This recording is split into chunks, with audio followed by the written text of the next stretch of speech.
সংসারের দায়িত্ব যখন কাঁধে পড়ে বয়স কোনো ব্যাপার না। এই ছেলেটা বললো স্যার ডিম লাগবে, আর বললো আচ্ছা ঠিক আছে একটা ডিম দাও। আর ছেলেটা তখন ডিমটা ছিলে স্যারকে দিল, আর দিয়ে ছেলেটা এদিকে দাঁড়িয়ে আবার ডিম ডিম বলছিল। দেখতে পেলো একটা গাড়ি আসছে, গাড়িতে কিছু ছেলে মেয়ে বন্ধু বান্ধব আনন্দ করছিল। এই ভাইটা দূর থেকে দেখতে পেলো এই ডিম বিক্রি করছে ছেলেটা, চল চল আমরা সবাই তার কাছে যাই। আর ছেলেটা দাঁড়িয়ে রইল। এক পর্যায়ে তার সামনে গাড়ি থামালো, আর ছেলে দেখতে পেলো গাড়ি আসছে, দৌড়ে গাড়িটার কাছে যাচ্ছিল এক পর্যায়ে। আর তখন বলল এই তোমার ডিম কত করে?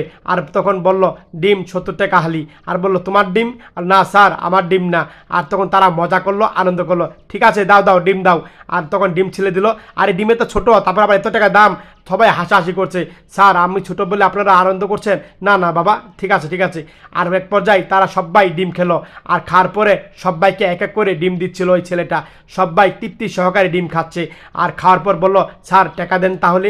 আর বলো আচ্ছা দিচ্ছি, খাওয়া হোক, দিচ্ছি টাকা।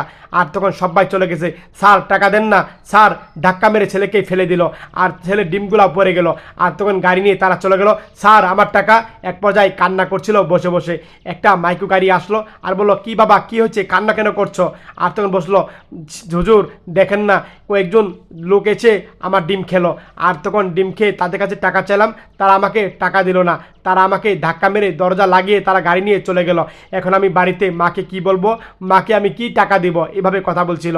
আর তখন ছেলের কথা শুনে এই হুজুরটা বললো বাবা থাক থাক থাক, কোনো টেনশন করো না, চিন্তা করো না, আল্লাহ পাক যা করে ভালোর জন্য করে। একটা কথা মনে রাখবা, তোমার যারা আজকে ক্ষতি করেছে তারা কখনো ভালো থাকতে পারবে না, তাদের একসময় ক্ষতি অবশ্যই হবে, আল্লাহ পাক অবশ্যই করবে। এই কথা বলে বুকে জড়িয়ে নিল এই হুজুরটা। আর বলল কত টাকা দাম তোমার ডিমের? বলল 2000 টাকা। বলল 2000 টাকা, আচ্ছা ঠিক আছে। এই হুজুর টাকা বের করে দিল, বলল নাও এই টাকা দিয়ে তোমার মাকে দিবা, বলবা ডিম বিক্রি করছি। কেন আপনি দিলেন কেন হুজুর টাকাগুলা? আর বললো আরে বাবা টাকা দিয়েছি, মনে করো আল্লাহর তরফ থেকে আমাকে পাঠিয়েছে, আমি তোমাকে টাকা দিয়েছি, এই নাও বাবা চকলেটটা তুমি খাও, এই চকলেটটা খেলে অনেক মজা লাগবে। থ্যাংক ইউ হুজুর। আচ্ছা ঠিক আছে বাবা, কোনো টেনশন করবো না, সবসময় মনে রাখবা আল্লাহ পাক যা করে আমাদের ভালো জন্য করে। এখন বাসায় যাও বাবা, ঠিক আছে?